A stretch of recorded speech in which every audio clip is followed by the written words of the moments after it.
लोगों की समझ उन्हें कैसे इंसान से शैतान बनाती है। जी हाँ, इंसान से शैतान।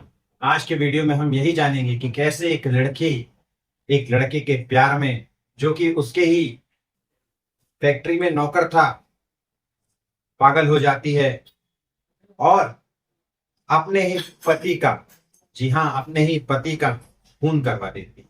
उसे डर था कि अगर मैं अपने पिता को अपने प्यार की कहानी बता दूंगी तो कहीं मेरे पिता को हार्ट अटैक ना आ जाए और उससे उनकी मृत्यु ना हो जाए।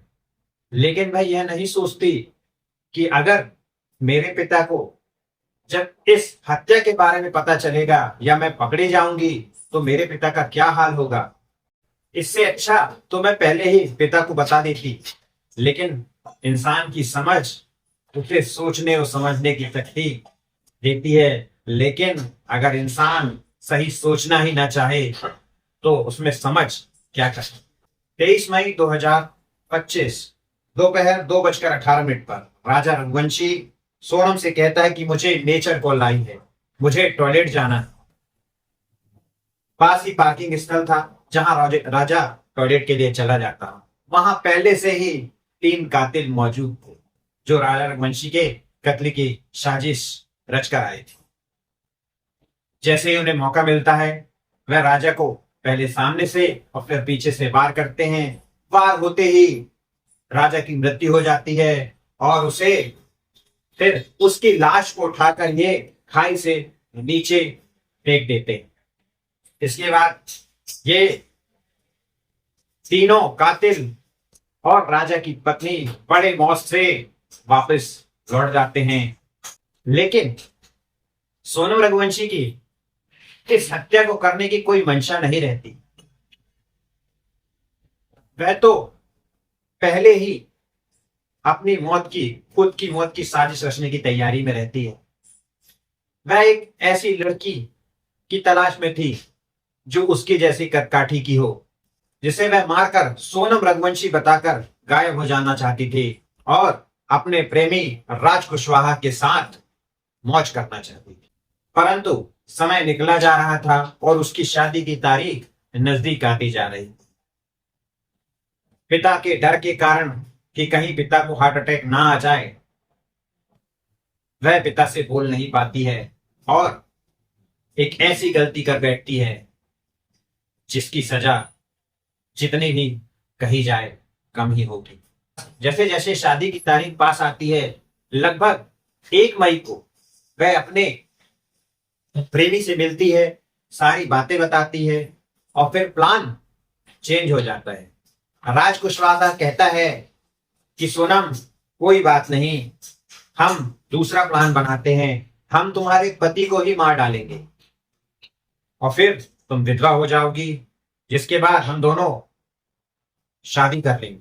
जैसे ही राज कुशवाहा ऐसा कहता है, सोनम तैयार हो जाती है और सोचती है अच्छा है, ठीक है, ऐसा करने पर भी आगे चलकर कोई परेशानी नहीं होगी, सारी परेशानी खत्म हो जाएगी। मैं आशीष मिश्रा आपका अपने YouTube चैनल कैप्सूल अपडेट 24 के माध्यम से आज इस सच्ची घटना पर एक छोटी बात से आखिरी बात तक आपको रूबरू कराऊंगा। यह घटना इंदौर के गोविंद नगर की है, जहां देवी सिंह रघुवंशी नाम के एक प्लेवुड की कंपनी के मालिक और एक बहुत बड़े बिजनेसमैन रहते। इनकी कंपनी में एक नौकर जिसका नाम राज कुशवाहा था, वह लगभग 3 साल पहले 2022 में उनके पास पहुंचता है। उनसे कहता है कि मुझे काम की सख्त आवश्यकता है, मेरे पिताजी का निधन हो गया है, मेरे घर में 2 बहनें हैं, मां है, जिनकी जिम्मेदारी मुझ पर है।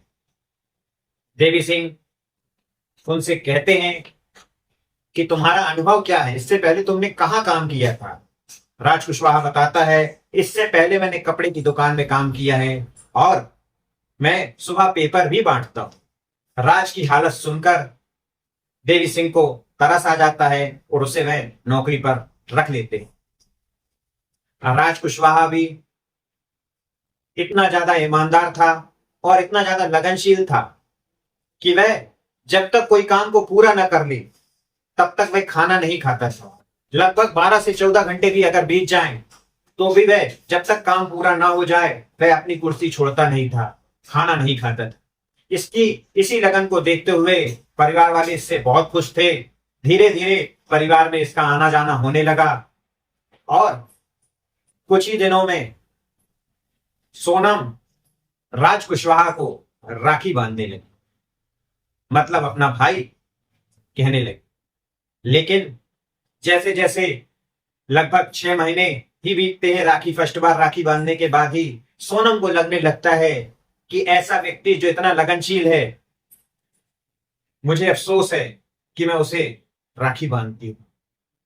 अपनी सोच पर काबू ना पाकर वह धीरे धीरे राज को प्यार करने लगती है और अगले साल फिर उसे राखी बांधती है। लेकिन उसके बाद जब 2025 का समय आता है तो वह उसे राखी बांधने का बहाना करने लगती है, यहां तक दोष भी नहीं मनाती है और यह एक दूसरे से प्रेम करने लगते हैं।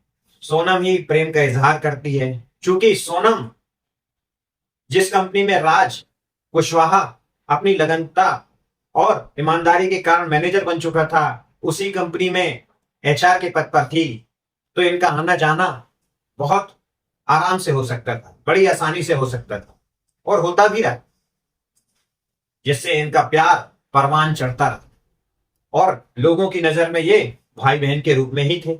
दोनों की उम्र में लगभग 5 से 6 साल का अंतर। राजा महज 19 साल का था जबकि सोनम 25 साल की थी। समय बीतता गया, सोनम की शादी के लिए लड़का देखे जाने लगा।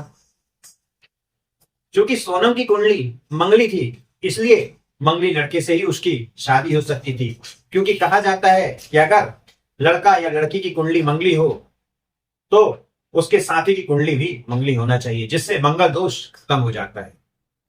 लेकिन लगभग 3 साल का समय बीत गया, लेकिन लड़का मिल नहीं रहा था जिससे सोनम की शादी हो सके।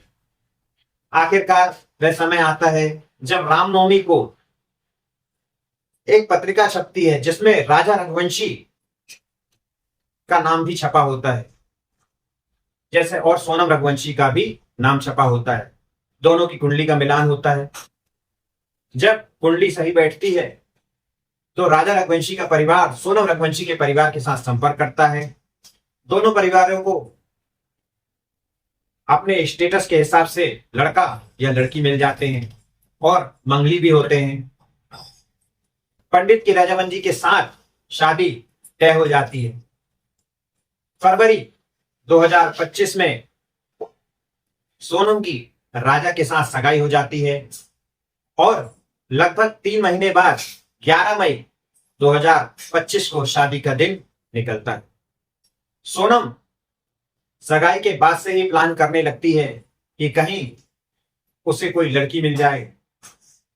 सोनम सगाई के बाद एक दिन पास की ही नदी में चली जाती है, जहां वह सोचती है कि मैं अपनी स्कूटी वहीं खड़ी कर दूंगी और अपनी चप्पल भी स्कूटी के पास छोड़ दूंगी, अपना मोबाइल छोड़ दूंगी, जिससे लोगों को लगेगा कि मैं डूबकर मर गई। लेकिन यह प्लान फेल हो जाता है, क्योंकि जब सोनम देखती है तो नदी उथली थी और नदी ज्यादा दूर तक जा भी नहीं रही थी। उसे संशय हो जाता है कि अगर मैं यह कूदने का नाटक करती हूँ और घर वालों को लाश नहीं मिलेगी तो उन्हें मुझ पर शक हो जाएगा, वो मुझे ढूंढेंगे और मेरा प्लान फेल हो जाएगा। फिर वह अपने साथी यानी प्रेमी राज कुशवाहा से बात करती है और उससे कहती है कि अब क्या किया जाए। राज कुशवाहा कहता है कि एक काम करो, अपनी कदकाठी की लड़की को ढूंढो, मैं भी ढूंढता हूं, अगर मैं मिल जाती है तो उसे जलाकर मार देंगे और सोनम बनाकर लोगों के सामने प्रस्तुत कर देंगे, जिससे तुम मेरे साथ हमेशा के लिए खुशी खुशी रह सकती हो और तुम्हारे घर वाले ढूंढेंगे भी नहीं। सोनम को भी ठीक लगता है, पर समय बीतता जाता है और सोनम को अपनी कदकाठी की लड़की मिलती ही नहीं है। एक दिन 1 मई 2025 को सोनम राज कुशवाहा से मिलती है और उससे कहती है कि अब तो समय नजदीक आ गया है। राज कहता है कोई बात नहीं, तुम शादी करो। मेरे मन में एक प्लान तैयार है जिससे हम पहले तुम्हारे पति को मारेंगे, फिर जब तुम विधवा हो जाओगी तो हम शादी कर लेंगे और एक दूसरे के साथ खुश रहेंगे। राज कुशवाहा अपने मौसी के लड़के विशाल चौहान से इस बारे में बात करता है। विशाल भी इसके लिए तैयार हो जाता है और विशाल अपने दोस्त आकाश से मिलता है, अपने दोस्त आकाश राजपूत से मिलता है। आकाश राजपूत आनंद कुर्मी को लाता है।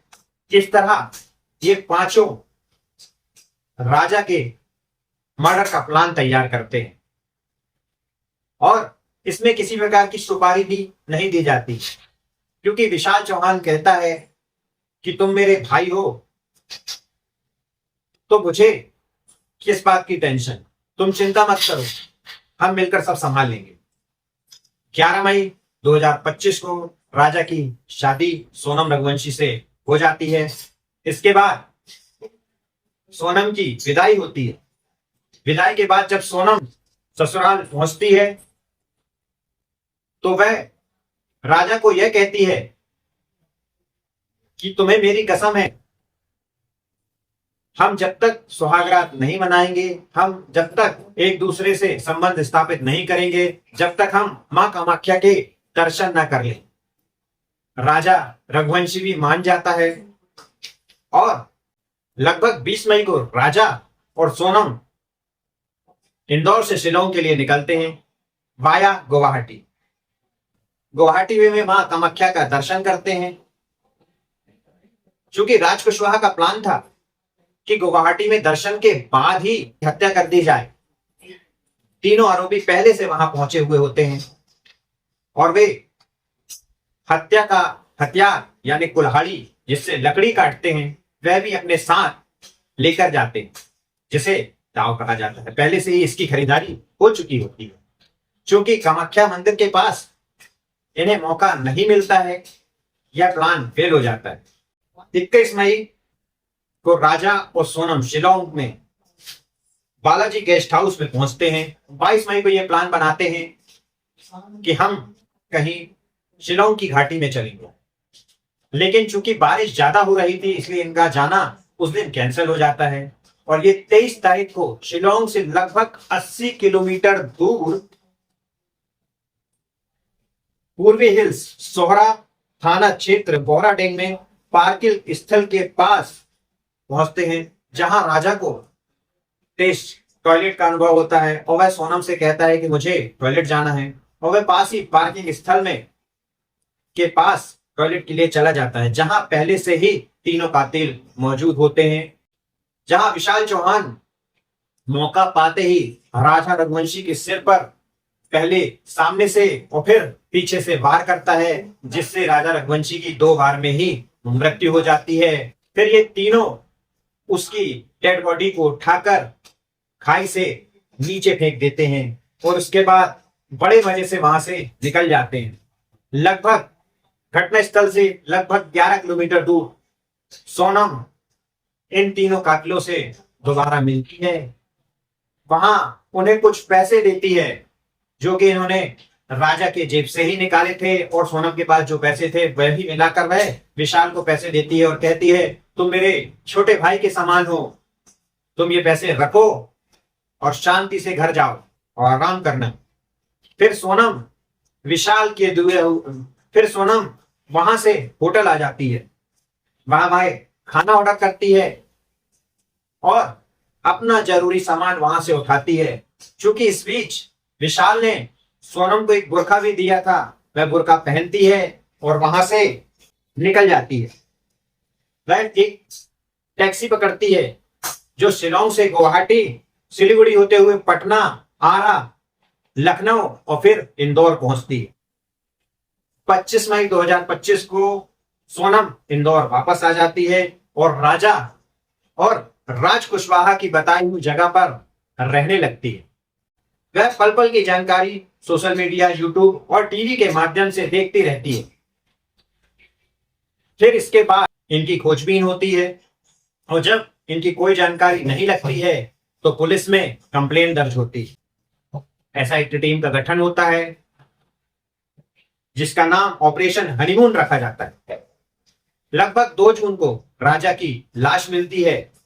जब पोस्टमार्टम होता है तो उसमें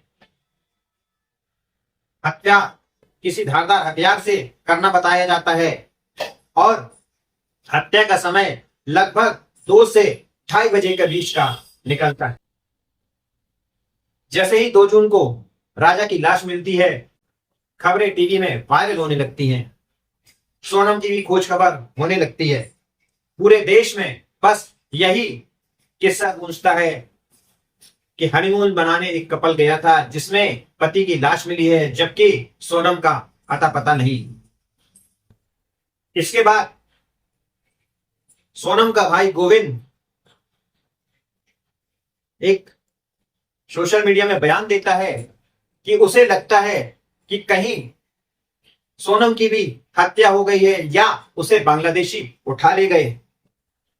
जैसे ही सोनम यह बात सुनती है, सोनम के मन में एक नया ही प्लान बनने लगता है। वह सोचती है क्यों ना 600 किलोमीटर दूर सिलीगुड़ी जाया जाए और वहां नया प्लान बनाया जाए, लेकिन फिर भी यह प्लान भी फेल हो जाता है। इसके बाद पुलिस मोबाइल लोकेशन और सीडीआर रिपोर्ट के जरिए ललितपुर में दबोच देती है, जहां आनंद कुर्मी तीनों आरोपियों में से एक पकड़ा जाता है। लेकिन चूंकि उस समय पुलिस सादे कपड़ों में होती है, वह उसके चारों तरफ उसके घर को घेर लेती है। लेकिन इसकी खबर फिर भी आनंद को लग जाती है। वह तुरंत राज कुशवाहा को मैसेज करता है कि मैं लगता है पकड़ा गया। जैसे ही राज कुशवाहा को यह मैसेज मिलता है, वह तुरंत सोनम रघुवंशी को कहता है कि तुम यहां से वाराणसी चले जाओ, क्योंकि अब हमारा पकड़ा जाना बिल्कुल कंफर्म है। पुलिस पहले आनंद पकड़ा जा चुका है, विशाल भी कुछ समय पकड़ा जाएगा, इसके बाद आकाश और फिर मैं, तुम यहां से चले जाओ। सोनम तुरंत वहां से निकल पड़ती है। वह फिर से बुर्का पहनती है, टैक्सी करती है और वहां से बनारस के लिए निकल जाती है। वहां से अन्य किसी वाहन की सहायता से ये 8 और 9 जून की रात 1:15 पर गाजीपुर थाना अंतर्गत हाईवे के पास एक ढाबा जिसका नाम काशी चाय का जायका है के पास पहुंचती है। जैसे ही उस पर होटल मालिक की नजर पड़ती है, वह देखता है कि एक काले जीन्स में लड़की काली टी शर्ट पहने हुए, जिसके बाल बिखरे हुए हैं, बेसुध हालत में बैठी हुई है। वह उसके पास जाता है, उससे पूछता है कि मैं आपकी क्या मदद कर सकता हूं। वह जैसे ही होटल मालिक उसके पास पहुंचता है, वह रोने लगती है, उससे उसका मोबाइल मांगती है और मोबाइल से अपने परिवार को यानी अपने भाई को फोन लगाती है। सबसे बड़ी बात तो यह है कि जैसे ही लड़की अपने भाई को फोन लगाती है, भाई उसकी बात पर विश्वास ही नहीं करता। वह उससे कहता है कि तुम वीडियो कॉल करो, लेकिन जैसे ही वीडियो कॉल होता है उसे कंफर्म हो जाता है कि यह मेरी ही बहन है। इसके बाद वह तुरंत पुलिस को सूचना देता है। पुलिस वहां पहुंचती है और सोनम को पकड़कर ले जाती है। पहले सोनम पकड़ी जाती है उसी रात। पहले आनंद कुर्मी, फिर सोनम, फिर राज कुशवाहा, विशाल और आकाश, ये पांचों पकड़े जाते हैं और इन्हें पुलिस वहां से शिलांग ले जाती है, जहां इनसे कड़ाई से पूछताछ होती है। अलग अलग पूछताछ होने के कारण जब इनके आंसर उत्तर एक से निकलते हैं तो पुलिस को कंफर्म हो जाता है कि किस तरह राजा रघुवंशी की हत्या हुई। इसको सबसे पहले शक तो जब होता है कि जब एक गाइड अल्बर्ट पेट यह पुलिस को बताता है कि 3 लोग वो जो हिंदी बोलते थे, उनको गाइड ने एक साथ इन तीनों के साथ बात करते देखा है। फिर वहां से पुलिस शिलोंग के उस होटल में पहुंचती है, जहां वह चेक करती है तो राजा का तो पूरा सामान मिलता है, लेकिन सोनम का वो सामान मिसिंग होता है। बस मिलती है सोनम की तो पैर की पायल, बिछिए, गले का मंगलसूत्र और सगाई की अंगूठी, जिससे एक लगभग कंफर्म हो जाता है कि कहीं ना कहीं सोनम भी इस हत्या में शामिल। अब लगभग इनका बचना लगभग मुश्किल ही है। लेकिन दोस्तों, क्या यह घटना रुकी नहीं जा सकती थी? क्या सोनम अपने पिता से इतना नहीं कह सकती थी कि मैं इस लड़के से शादी नहीं करना चाहती, मैं किसी और से प्यार करती? शायद वह इतना ही कह देती तो आज एक परिवार का बेटा राजा रघुवंशी जिंदा होता। दोस्तों, आगे के वीडियो में अगर हमें कोई भी ऐसी जानकारी मिलती है तो मैं आपको जरूर इससे अवगत कराऊंगा। जय हिंद, जय भारत।